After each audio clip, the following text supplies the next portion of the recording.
ജോയ്സ് മേർ മിനിസ്ട്രീസിന്റെ സുഹൃത്തുക്കളും പാർട്ട്നേഴ്സുമാണ് ഈ പ്രോഗ്രാമിന്റെ ചിലവുകൾ വഹിക്കുന്നത്.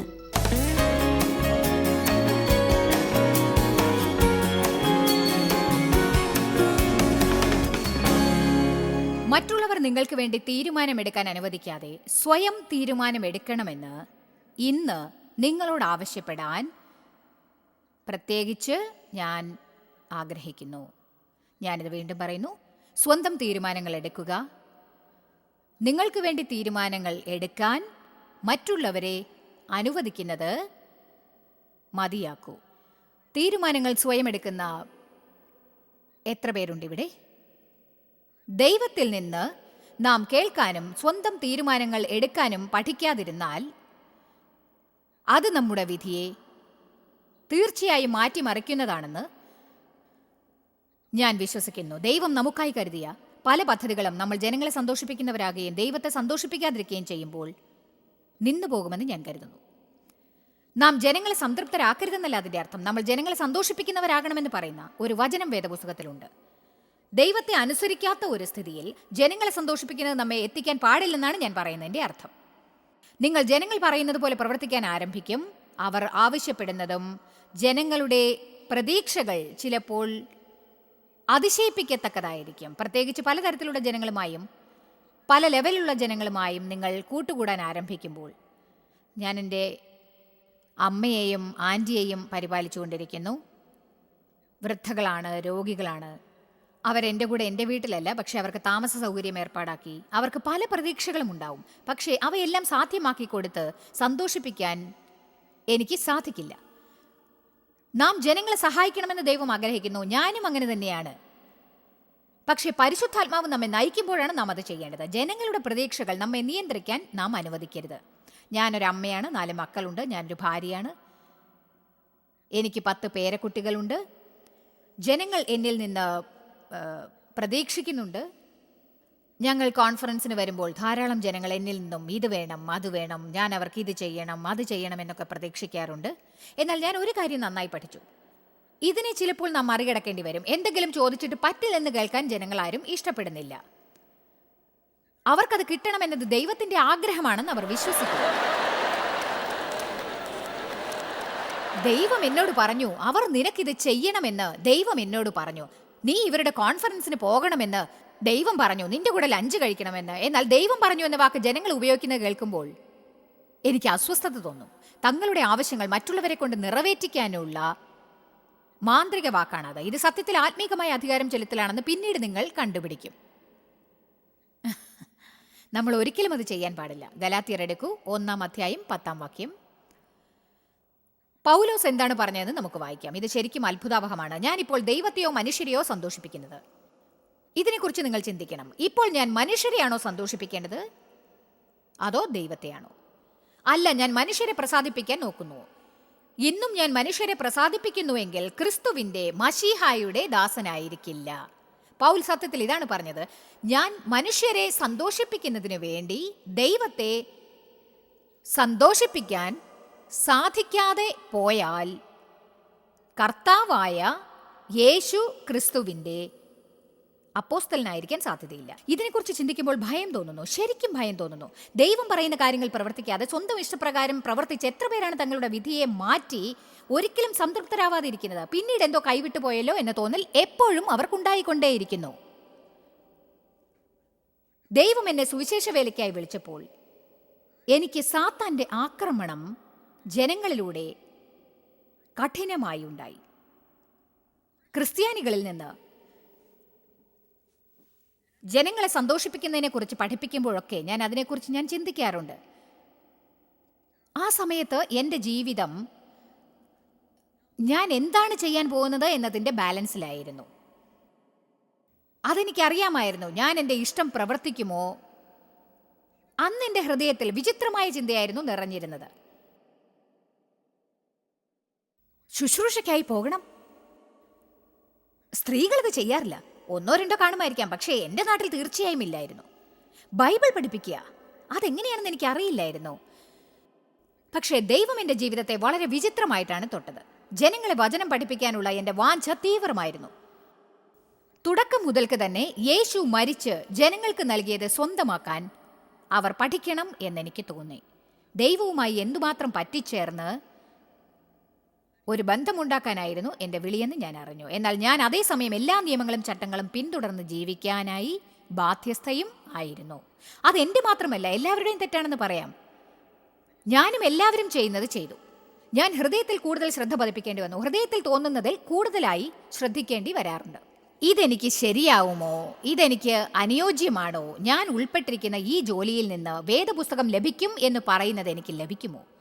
ഞാൻ 70കളിൽ ദൈവത്തോട് കരയാൻ തുടങ്ങിയിരുന്നു. അപ്പോൾ അവൻ എൻ്റെ ജീവിതത്തെ സ്പർശിച്ചു. അതിനുശേഷം എനിക്ക് സുവിശേഷം പ്രസംഗിക്കാനുള്ള ആഗ്രഹം കൂടുതലായി. ഞാൻ ചുരുക്കി പറയാം, എൻ്റെ സുഹൃത്തുക്കളിൽ അനേകരെ എനിക്ക് നഷ്ടമായി. പല കുടുംബക്കാരും ഞങ്ങൾക്ക് എതിരായി. പള്ളിയിൽ നിന്ന് എന്നോട് പുറത്തു പോകാൻ പറഞ്ഞു. എൻ്റെ മര്യാദ നഷ്ടമായി. അതെ, വാസ്തവത്തിൽ ഇവിടെ നിന്നുകൊണ്ട് ഇങ്ങനെ പറയാൻ എനിക്ക് ഒട്ടും താല്പര്യമില്ല. പക്ഷേ എൻ്റെ നേരെ ഒരു നരകം മുഴുവനും വരികയാണെന്ന് എനിക്ക് തോന്നി. അതെന്തുകൊണ്ടാണെന്ന് എനിക്ക് മനസ്സിലായില്ല. കാരണം ദൈവം എന്നോട് ചെയ്യാൻ പറയുകയാണെന്ന് തോന്നിയത് ചെയ്യാനായിരുന്നു എൻ്റെ ശ്രമം. അത്രമാത്രം. ദൈവം ചെയ്യണമെന്ന് എന്നോട് ആവശ്യപ്പെട്ടത് ഞാൻ ചെയ്യാൻ ശ്രമിക്കുകയായിരുന്നു. ദൈവം എന്നോട് ഇതാണ് ചെയ്യാൻ ആവശ്യപ്പെട്ടത് എന്നതിലുമുപരി എനിക്ക് മറ്റൊന്നും തന്നെ ലക്ഷ്യം ഇല്ലായിരുന്നു. സാത്താൻ തിരസ്കാരങ്ങളും അംഗീകാരമില്ലായ്മയും എത്ര പ്രാവശ്യം കൊണ്ടുവരുമെന്നത് നാം ആരും തന്നെ മനസ്സിലാക്കുന്നില്ല. ദൈവത്തിന് നമ്മുടെ ജീവിതത്തിലുള്ള ആഗ്രഹത്തിൽ നിന്ന് നമ്മെ വേർതിരിക്കാൻ ബന്ധുക്കൾ ഉപേക്ഷിക്കും, മര്യാദ നഷ്ടമാവും. ഇവിടെ വന്നിരിക്കുന്നവരിൽ പലരും വളരെ ശക്തമായ മനസ്സുള്ളവരാണെന്ന് എനിക്ക് ഉറപ്പാണ്. ആരും നിങ്ങളെ നിയന്ത്രിക്കില്ല. നിങ്ങളോട് എനിക്കൊരു കാര്യം പറയാനുണ്ട്.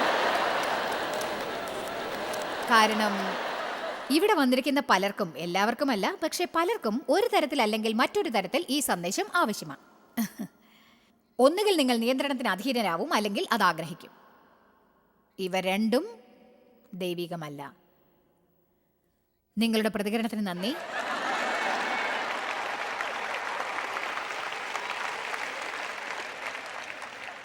ഈ സന്ദേശം നിങ്ങൾക്ക് യോജിച്ചതാണെന്ന് എത്ര പേർക്ക് ഹൃദയത്തിൽ തോന്നുന്നുണ്ട്?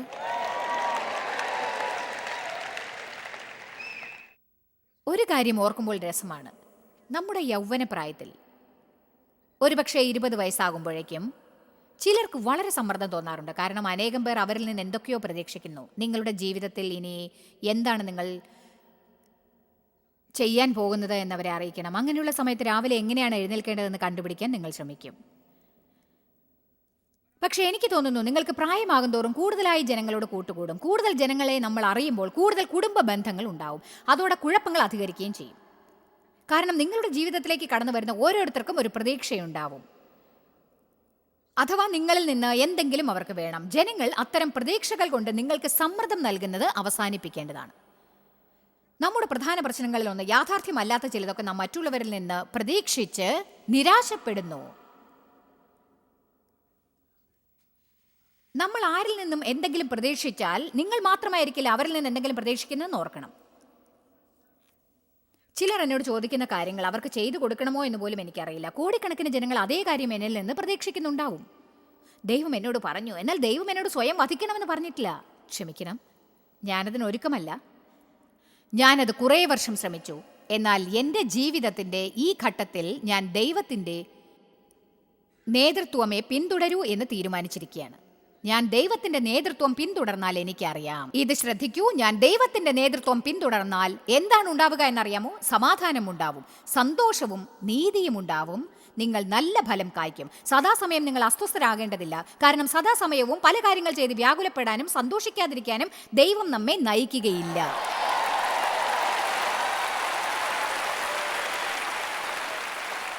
ക്ലേശമില്ലാത്ത ജീവിതം ജീവിക്കുന്നത് എങ്ങനെയാണ് എന്നതിന് ഉത്തരം ദൈവത്തിൽ നിന്ന് കേൾക്കുകയാണ്. അവൻ നിങ്ങളോട് ചെയ്യാൻ പറയുന്നത് ചെയ്യുക. മറ്റുള്ളവരുടെ പ്രതീക്ഷകൾ കാരണം നിങ്ങൾ സമ്മർദ്ദം അനുഭവിക്കേണ്ടതില്ല. ചെയ്യണമോ വേണ്ടയോ എന്ന കുഴപ്പവും ആവശ്യമില്ല. മറ്റുള്ളവരെ ബാധിക്കുന്ന തീരുമാനങ്ങൾ എടുക്കുമ്പോൾ അതിൽ ധാരാളം തീരുമാനങ്ങൾ എടുക്കേണ്ടി വരും. നിങ്ങൾ തളർന്നു പോകുന്നതായി ചിലപ്പോൾ നിങ്ങൾക്ക് തോന്നാൻ ഇടയായേക്കാം. നിങ്ങളൊരു കമ്മിറ്റിയിൽ ഉൾപ്പെട്ടിട്ടുണ്ടെങ്കിൽ അതിൽ നിന്ന് പുറത്തു വരാൻ സമയമാണെന്ന് ദൈവം പറയുന്നതായി തോന്നിയാൽ നിങ്ങളെ മാറ്റാൻ കമ്മിറ്റിയിലുള്ള ബാക്കി 10 പേർക്കും ആഗ്രഹമില്ലെങ്കിൽ നിങ്ങളുടെ തീരുമാനത്തോട് അവർക്ക് യോജിക്കാൻ സാധിക്കില്ല. ഞാൻ മിനിസ്ട്രിയിൽ പ്രവേശിക്കുകയാണെന്ന് തീരുമാനിച്ചപ്പോൾ ധാരാളം ജനങ്ങൾ അത് ഇഷ്ടപ്പെട്ടില്ലായിരുന്നു. കാരണം ലോകമെങ്ങും സുവിശേഷം പ്രസംഗിക്കുവാനായി പറയുന്ന ഭ്രാന്തിയായ ഒരു സ്ത്രീയുമായി ഒരുമിച്ച് പ്രവർത്തിക്കുന്നത് നാണക്കേടാണെന്ന് അവർക്ക് തോന്നിയിരുന്നു. അതെ, ഇത് ശരിയാണ്. നമ്മൾ എടുക്കുന്ന തീരുമാനം പലർക്കും ഇഷ്ടപ്പെട്ടില്ല എന്നിരിക്കാം.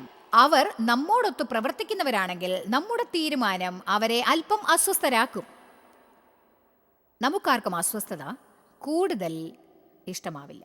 പലപ്പോഴും യേശുവുമായുള്ള ബന്ധം ഗൗരവമായിട്ടെടുക്കാൻ നാം തീരുമാനിക്കുന്ന സമയത്ത് നമ്മുടെ കുടുംബത്തിലുള്ളവരും കൂട്ടുകാരും അത് ഇഷ്ടപ്പെടാത്തത് എന്തുകൊണ്ടാണ്? കാരണം അവർക്ക് അതേ കാര്യം ചെയ്യാനുള്ള ഉടമ്പടിക്ക് സമ്മതമല്ല. അതുകൊണ്ട് പെട്ടെന്ന് നിങ്ങൾ എടുക്കുന്ന തീരുമാനം അവർക്ക് കുറ്റബോധമുണ്ടാക്കും. ആ കുറ്റബോധം അവർക്ക് ഇഷ്ടമല്ല. അതുകൊണ്ട് നിങ്ങളോട് ദേഷ്യപ്പെടുന്നതും അതിൽ നിന്ന് നിങ്ങളെ അകറ്റുന്നതുമായിരിക്കും അവർക്ക് എളുപ്പം.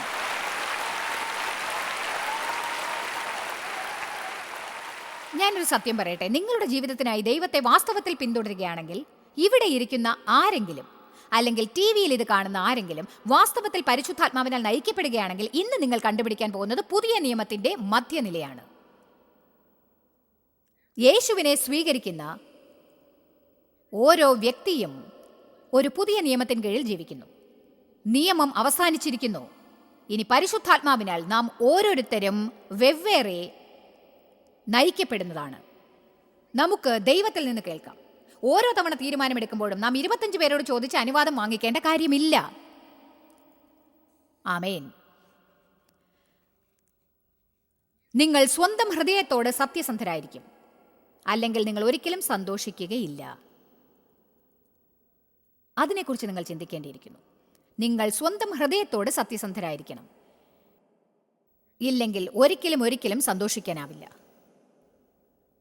ഒരിക്കൽ കൂടി നിങ്ങൾ സ്വന്തം ഹൃദയത്തോട് സത്യസന്ധതയുള്ളവരാകണം, ഇല്ലെങ്കിൽ ഒരിക്കലും സന്തോഷിക്കാൻ സാധിക്കില്ല. നമുക്കിഷ്ടപ്പെടാത്തതാണെന്ന കാരണത്താൽ മറ്റുള്ളവർക്ക് ഇഷ്ടമുള്ള പല കാര്യങ്ങളും അവരിൽ നിന്ന് എടുത്തു മാറ്റുന്നത് അത്ഭുതകരമല്ലേ? എൻ്റെ ഭർത്താവിന് എപ്പോഴും സ്പോർട്സ് ഇഷ്ടമാണ്. ഞാൻ വളർന്നത് ഒരിക്കലും ബോൾ ഗെയിംസിന് പോകാൻ അനുവദിക്കാത്ത ഒരു കുടുംബത്തിലാണ്. സ്കൂൾ കഴിഞ്ഞാൽ ഒന്നിലും സംബന്ധിക്കരുത്. എൻ്റെ അച്ഛന് ഒരു സ്പോർട്സും ഇഷ്ടമല്ല. അതുകൊണ്ട് ഞങ്ങൾക്ക് TV-യിൽ സ്പോർട്സ് കാണാൻ അനുവാദമില്ലായിരുന്നു. എനിക്കത് ഇഷ്ടമല്ലായിരുന്നു. അതുകൊണ്ട് എനിക്കിഷ്ടമല്ലാത്ത സ്പോർട്സ് ദയവ് കാണുന്നത് ഞാൻ ഇഷ്ടപ്പെട്ടില്ല. നമ്മുടെ ഇഷ്ടാനിഷ്ടങ്ങൾക്കനുസരിച്ച് മറ്റുള്ളവരെ നിയന്ത്രിക്കാനും ഭരിക്കാനും നാം ശ്രമിക്കുന്നത് കഠിനമായ ഒരു കാര്യമല്ലേ? അതല്ല ദൈവം ആഗ്രഹിക്കുന്നത്. നമ്മളെല്ലാവരും വ്യത്യസ്തരാണ്. നമുക്കെല്ലാം വ്യത്യസ്ത കാര്യങ്ങളുണ്ട്. ഒരു നല്ല വിവാഹബന്ധത്തിന് എന്താണ് വഴി എന്നറിയാമോ? വിവാഹം കഴിച്ചവരെ പ്രശംസിക്കാൻ നാം പഠിക്കണം.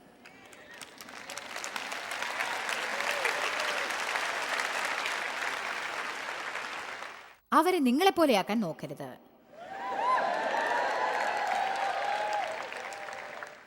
പല കൗൺസിലേഴ്സിലും സുരക്ഷയുണ്ടെന്ന് വേദപുസ്തകം പറയുന്നില്ല.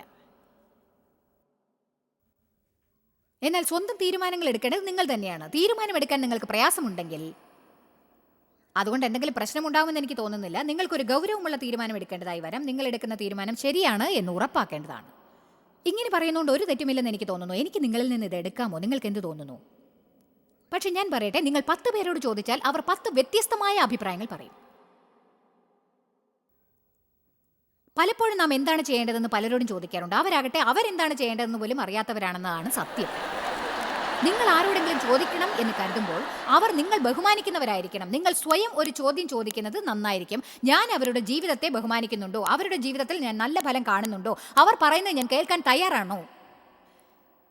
പലപ്പോഴും നമുക്ക് തീർച്ചയുണ്ടാവില്ല. നമ്മോട് ഒത്തുപോകുന്ന ഒരു കൂട്ടം ജനങ്ങൾക്ക് വേണ്ടിയായിരിക്കും നാം നോക്കുന്നത്. നമ്മൾ തുടങ്ങും, നിനക്കെന്ത് തോന്നുന്നു, എന്നിട്ട് പെട്ടെന്നൊരിക്കൽ നമുക്ക് ആശയക്കുഴപ്പമുണ്ടാകും. അങ്ങനെ നമ്മുടെ ഹൃദയത്തിൽ ചെയ്യാൻ തോന്നുന്നത് ചെയ്യാൻ നാം ആരംഭിക്കും. അതുകൊണ്ട് ഉപദേശം വേണമെങ്കിൽ അവർ തരുന്ന ഉപദേശം നിങ്ങൾ കേൾക്കുമെന്ന് ഉറപ്പുണ്ടായിരിക്കണം. പക്ഷേ എന്തായാലും നിങ്ങൾക്ക് ഹൃദയത്തിൽ ശക്തമായിട്ട് എന്തെങ്കിലും തോന്നിയിട്ട് നിങ്ങൾ അതിനായി പ്രാർത്ഥിച്ച് വേദവചനത്തിനെതിരായി നിങ്ങൾ ഒന്നും തന്നെ ചെയ്യാൻ പോകുന്നില്ലെന്ന് ഉറപ്പാക്കും. ഒടുവിൽ നിങ്ങൾ സ്വന്തം ഹൃദയത്തെയാണ് പിന്തുടരാൻ പോകുന്നത്. അപ്പോൾ ഒരു ചോദ്യം മനസ്സിൽ ഉയർന്നു വരും, ഒരുപക്ഷേ എനിക്ക് തെറ്റുപറ്റിയാലോ? എങ്കിൽ നിങ്ങൾക്ക് തെറ്റുപറ്റും. അതോടെ ലോകം അവസാനിക്കാനൊന്നും പോകുന്നില്ല. ദൈവം നിങ്ങളെ സ്നേഹിക്കും. പഠിക്കുകയെങ്കിലും ചെയ്യാമല്ലോ. അയ്യോ, ഇനി ഞാനത് ചെയ്യില്ല. നമ്മൾ തെറ്റ് ചെയ്യുന്നതിന് വളരെയധികം ഭയപ്പെടുന്നു. പലപ്പോഴും നമുക്ക് തെറ്റ് ചെയ്യാൻ പേടിയാണ്. അതുകൊണ്ട് ഹൃദയത്തെ പിന്തുടരാതെ നമ്മൾ എന്താണ് ചെയ്യേണ്ടതെന്ന് 25 പേരോട് ചെന്ന് ചോദിക്കും. പലപ്പോഴും അവർക്ക് അതിനെക്കുറിച്ച് ഒരറിവും ഉണ്ടാവില്ല. അവർ അതിന് ഉത്തരവും നൽകില്ലായിരിക്കാം. ഞാൻ അതിനെക്കുറിച്ച് കുറ്റം പറയുകയല്ല, ഇത് സത്യമാണെന്ന് പറയാൻ ഞാൻ ആഗ്രഹിക്കുന്നു. യഥാർത്ഥ കൗൺസിലിംഗ് നിങ്ങളെ ദൈവത്തിങ്കിലേക്ക് നയിക്കും. അത് നിങ്ങളുടെ ജീവിതത്തെ നയിക്കാൻ ശ്രമിക്കില്ല. നിങ്ങൾ എന്നോട് ഒരു പരിതസ്ഥിതിയിൽ എന്ത് ചെയ്യണമെന്ന് ചോദിച്ചാൽ എനിക്ക് നിങ്ങൾക്ക് തരാനായി ഒരു വചനം വ്യക്തമായി അറിയില്ല എന്നുണ്ടെങ്കിൽ ഞാൻ ഇങ്ങനെ പറയും, ദൈവത്തിനോട് ചോദിച്ചു നോക്കൂ. കാരണം ജനങ്ങൾ പഠിക്കേണ്ട ഒരു കാര്യം ഇതാണ്. ഒരിക്കൽ കൂടി പുതിയ നിയമത്തിന്റെ മനോഹാരിത എന്താണെന്ന് വെച്ചാൽ ഓരോ വ്യക്തിയെയും പരിശുദ്ധാത്മാവ് വെവ്വേറെയായി നയിക്കും.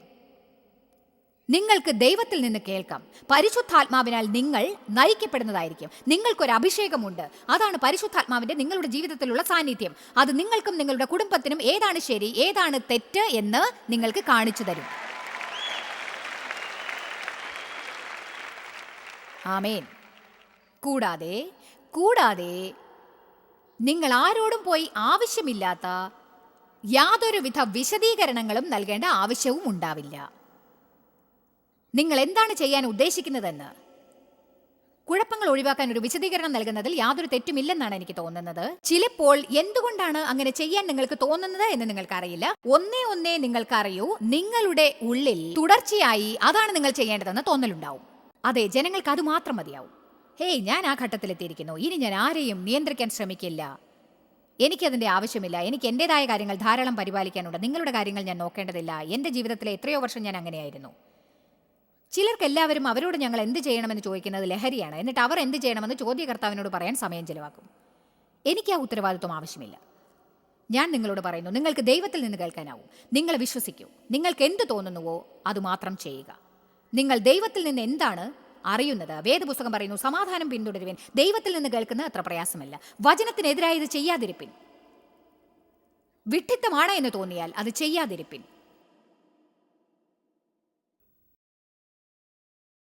എന്ത് വാങ്ങണം, എന്ന് വാങ്ങരുത് എന്ന് വേദപുസ്തകം പറയുന്നില്ല. പക്ഷെ കടത്തിൽ കുടുങ്ങരുത് എന്നത് പറയുന്നുണ്ട്. അതുകൊണ്ട് നിങ്ങൾക്ക് വാങ്ങാൻ കഴിയാത്തത് വാങ്ങാൻ ശ്രമിക്കരുത്. ഇത് എളുപ്പമാണ്. കൊലോസ്യർ 3:15 നോക്കൂ. ഞാനിന്ന് സന്തോഷിക്കാൻ തീരുമാനിച്ചിരിക്കുകയാണ്.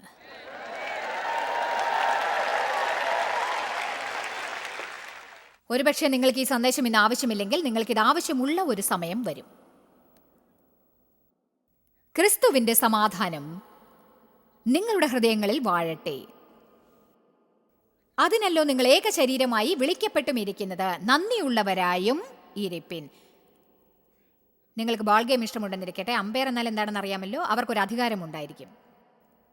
അവർ ഇൻ എന്ന് പറഞ്ഞാൽ അത് ഇന്നാണ്, അവർ ഔട്ട് എന്ന് പറഞ്ഞാൽ അത് ഔട്ടാണ്. ഇത് വളരെ രസകരമാണെന്ന് എനിക്ക് തോന്നുന്നു. ഉദാഹരണത്തിന് വിശദീകരിക്കപ്പെട്ട ബൈബിളിൽ ഇങ്ങനെയാണത് പറയുന്നത്: നിങ്ങൾക്ക് സമാധാനമുണ്ടെങ്കിൽ അത് ഉള്ളിലുണ്ട്, നിങ്ങൾക്ക് സമാധാനം വേണ്ടെങ്കിൽ അത് പുറത്താണ്. ആ സമാധാനം നിങ്ങളുടെ മനസ്സിൽ തോന്നിപ്പിക്കുന്ന ഓരോ ചോദ്യത്തിനും തക്കതായ ഉത്തരവും സമാധാനവും ഉണ്ടാവും. അതിനല്ലോ നിങ്ങൾ ഏകശരീരമായി ജീവിക്കാൻ വിളിക്കപ്പെട്ടിരിക്കുന്നത്. നന്ദിയുള്ളവരായും ഇരിപ്പിൻ, സമാധാനം പിന്തുടരുവിൻ. നിങ്ങൾക്ക് ദൈവത്തിൽ നിന്ന് കേൾക്കാം. ഇന്ന് ഞാനിത് പല പ്രാവശ്യം പറയുന്നത് നിങ്ങൾ കേൾക്കും. അതെന്തുകൊണ്ടാണെന്നോ, ധാരാളം ജനങ്ങൾക്ക് ദൈവത്തിൽ നിന്ന് കേൾക്കാമെന്ന വിശ്വാസമില്ല. കേട്ടെങ്കിൽ നന്നായിരുന്നു എന്ന് കരുതും. കേൾക്കാനാകുമോ എന്ന് ചിന്തിക്കും. കേൾക്കാനാവുമെന്ന് പ്രതീക്ഷിക്കും. അതിന് സാധിക്കില്ലെന്ന് പകുതി ഭയവും ഉണ്ടാവും. അധികം താമസിയാതെ തന്നെ നിങ്ങൾക്ക് ദൈവത്തെ വിശ്വസിക്കേണ്ടി വരും. എന്നിട്ട് നിങ്ങൾ പറയണം, ദൈവമേ, എനിക്ക് അങ്ങയിൽ നിന്ന് കേൾക്കണം. അങ്ങയുടെ ആഗ്രഹത്തിനപ്പുറമായി എനിക്കൊന്നും ചെയ്യാൻ ആഗ്രഹമില്ല. അതുകൊണ്ട് അങ്ങ് എന്നോട് സംസാരിക്കുമെന്ന് ഞാൻ ആഗ്രഹിക്കുന്നു. എനിക്ക് അങ്ങയിൽ നിന്ന് കേൾക്കാനാകുമെന്ന് ഞാൻ സ്വയം അങ്ങയിൽ വിശ്വസിക്കുന്നു.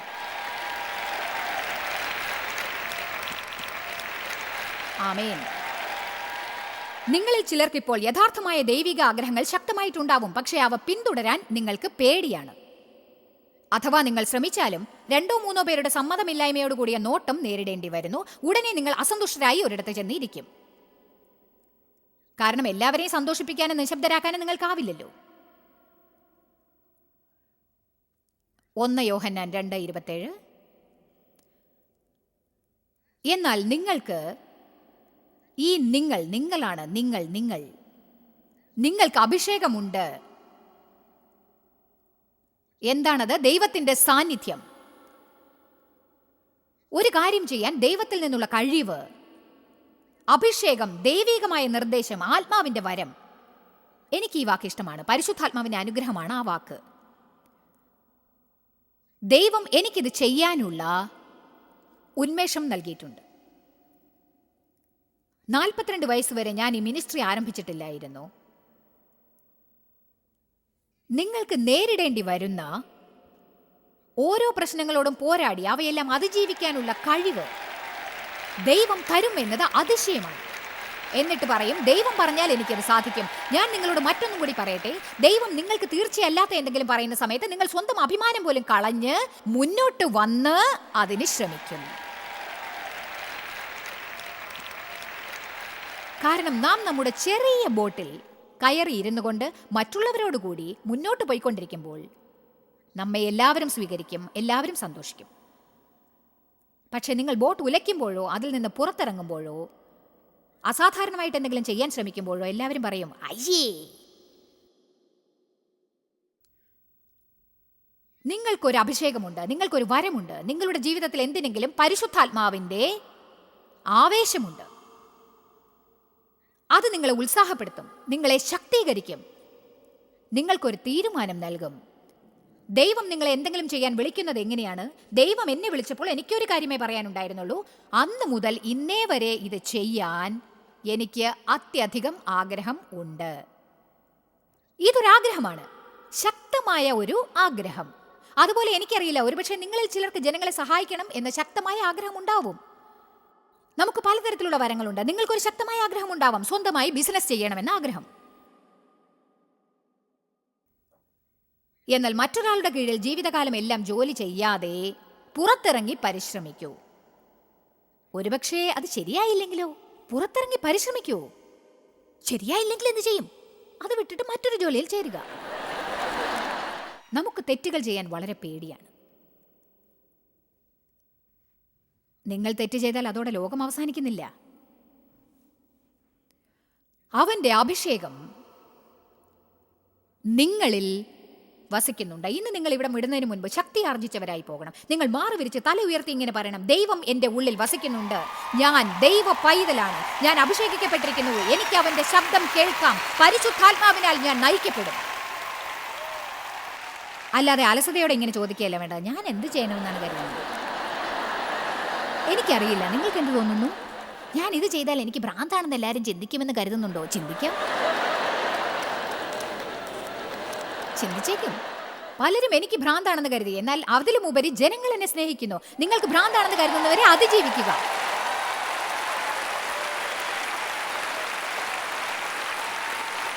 ചിലപ്പോൾ ജനങ്ങൾ കരുതും എനിക്ക് ഭ്രാന്താണെന്ന്, പക്ഷേ ദൈവം അവരെ പിടിക്കും. ഞാൻ പറഞ്ഞല്ലേ, ഒരു ദിവസം രാത്രി പ്രോഗ്രാം നടന്നുകൊണ്ടിരിക്കുമ്പോൾ ഒരു വ്യക്തി മയക്കുമരുന്നിന് അടിമയായി ഓടി വന്ന് എൻ്റെ നേരെ നോക്കി ചോദിച്ചു, ഇവൾ ആരാണെന്നാ ഇവളുടെ വിചാരം? മറ്റൊരാൾ അപ്പോൾ ഒരു സാക്ഷി നൽകുകയായിരുന്നു. അത് ടി വിയിൽ വന്നിട്ടുണ്ട്, ചിലപ്പോൾ വീണ്ടും കാണാൻ കഴിയും. അയാളൊരു യഹൂദനായിരുന്നു, യേശുവിനെ വിശ്വസിക്കാത്ത ഒരാൾ. അയാൾ ബാൻസ് ആൻഡ് നോബിൾ ഷോപ്പിംഗ് ചെയ്തുകൊണ്ടിരിക്കുക മേശപ്പുറത്തെ പുസ്തകങ്ങൾ അറിയാതെ തട്ടി. അവ എടുത്തു വെച്ചുകൊണ്ടിരിക്കുമ്പോൾ എൻ്റെ ബാറ്റിൽ ഫീൽഡ് ഓഫ് ദ മൈൻഡ് എന്ന പുസ്തകം അയാൾ കണ്ടു. അത് മറിച്ചു നോക്കി, എൻ്റെ നേർക്ക് നോക്കി. ഇതായിരുന്നു ഉടനെ അയാളുടെ ഭാവം. അയാൾ ഓരോ വരിയും വിടാതെ വായിച്ചു. അത് വാങ്ങി എന്നിട്ട് വീട്ടിലേക്ക് കൊണ്ടുപോയി. അയാളുടെ യഹൂദ ഭാര്യയ്ക്ക് ഒരു ക്രിസ്തീയ ലേഖികയുടെ പുസ്തകം അയാൾ വായിക്കുന്നത് അറിയില്ല. അയാൾ ഒരു ബൈബിൾ വാങ്ങി വീട്ടിൽ കൊണ്ടുപോയി വെച്ചു. തമാശ എന്താണെന്ന് അറിയാമോ? അയാളുടെ ഭാര്യയ്ക്ക് ആരോ ഒരു പഴയ ബൈബിൾ കൊടുത്തിട്ടുണ്ടായിരുന്നു. അവളും വീട്ടിൽ ആരും അറിയാതെ അത് വായിക്കുന്നുണ്ടായിരുന്നു.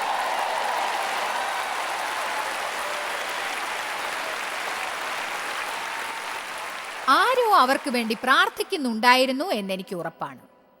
പലപ്പോഴും ദൈവം എങ്ങനെയാണ് നമ്മുടെ ജീവിതത്തിൽ പ്രവർത്തിക്കുന്നത് എന്ന് പലപ്പോഴും നമുക്ക് അറിയുന്നില്ല. അയാൾ മേശപ്പുറത്തുള്ള പുസ്തകങ്ങൾ തട്ടി താഴെ വീഴ്ത്തിയതും എൻ്റെ പുസ്തകം കയ്യിൽ കിട്ടിയതും അവിചാരിതമായി സംഭവിച്ചതല്ല. ഇതൊരു മനോഹരമായ സംഭവമാണ്. ഇതിനെക്കുറിച്ച് കൂടുതലായിട്ട് ഒന്നും പറയാനില്ല. അവർ രണ്ടുപേരും ഒടുവിൽ രക്ഷിക്കപ്പെട്ടു. അവർക്ക് കുടുംബക്കാരിൽ പലരെയും ദൈവത്തിലേക്ക് നയിക്കാൻ കഴിഞ്ഞു. 90 വയസ്സായിരുന്ന സ്വന്തം മാതാവിനെയും അയാൾക്ക് യേശുവിനെ സ്വീകരിക്കാൻ സന്നദ്ധയാക്കാനായി. എത്ര മനോഹരം! സ്വന്തം മാതാവിനെയും അയാൾക്ക് യേശുവിനെ സ്വീകരിക്കാൻ സന്നദ്ധയാക്കാനായി. ഒടുവിൽ അവരുടെ വീട്ടിൽ ഒരു ശുശ്രൂഷകയെ അവർക്ക് ബൈബിൾ വായിച്ചു കൊടുത്തു. മകൻ പറയുന്നത് അവർ കേട്ടില്ല. അതിനാൽ ഒരു ശുശ്രൂഷകയെ അയക്കാൻ അയാൾ പ്രാർത്ഥിച്ചു. അവർ ബൈബിൾ വായിച്ചു കൊടുത്തു. ഞാൻ ചുരുക്കി പറയാം. ഒടുവിൽ അവർ മകനോട് പറഞ്ഞു,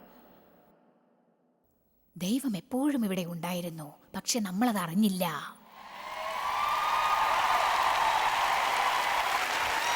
നമ്മുടെ മശീഹ നമ്മുടെ കൂടെ തന്നെ ഉണ്ടായിട്ടും നാം അവനെ അറിയാതെ പോയി. ഇത് നമ്മൾ ടി-വിയിൽ കാണിക്കണം, എന്നാൽ ലോകമെങ്ങും അത് കാണുമല്ലോ. ഇനിയും എത്ര പേരെ രക്ഷിക്കാനാവും? ദൈവത്തിനൊരു പ്ലാൻ ഉണ്ട്. നമ്മൾ ആ പ്ലാനിന്റെ ഒരു ഭാഗമാണ്. മനുഷ്യരെ ഭയപ്പെട്ടുകൊണ്ടിരുന്നാൽ നമ്മുടെ ഭാഗം നമുക്ക് ചെയ്യാനാവില്ല. ജോയ്സ് മേയറുടെ ശുശ്രൂഷാ കേന്ദ്രത്തിൽ നിങ്ങൾ അറിഞ്ഞതിനേക്കാൾ നിങ്ങൾ ഞങ്ങൾക്ക് വളരെ പ്രിയപ്പെട്ടവരാണ്. ലോകം മുഴുവൻ ഈ ശുശ്രൂഷാ കേന്ദ്രത്തെ നടത്താൻ സഹായിച്ചതിൽ എല്ലാവർക്കും വളരെ നന്ദി. നമ്മൾ ഒരുമിച്ച് വിശക്കുന്നവർക്ക് ആഹാരം കൊടുക്കുന്നു, പാവപ്പെട്ടവർക്ക് വസ്ത്രങ്ങൾ കൊടുക്കുന്നു, എല്ലാ ദേശത്തേക്കും സന്ദേശങ്ങൾ അറിയിക്കുന്നു. ഞങ്ങൾ നിങ്ങളോട് അപേക്ഷിക്കുകയാണ്, ഞങ്ങളോട് ബന്ധപ്പെടുക. joycemeyer.org. നിങ്ങളുടെ പ്രാർത്ഥനകളും അപേക്ഷകളും പകർന്നുകൊള്ളാൻ, അതിനെപ്പറ്റി കൂടുതൽ അറിയുവാൻ, ജോയ്സിന്റെ പൊതുയോഗ വിവരപ്പട്ടിക ലോകം മുഴുവൻ ക്രിസ്തുവിന്റെ സ്നേഹം പകരാൻ ഞങ്ങളോട് പങ്കുചേരുക. ജോയ്സ് മേയർ മിനിസ്ട്രീസിന്റെ സുഹൃത്തുക്കളും പാർട്ട്നേഴ്സുമാണ് ഈ പ്രോഗ്രാമിന്റെ ചിലവുകൾ വഹിക്കുന്നത്.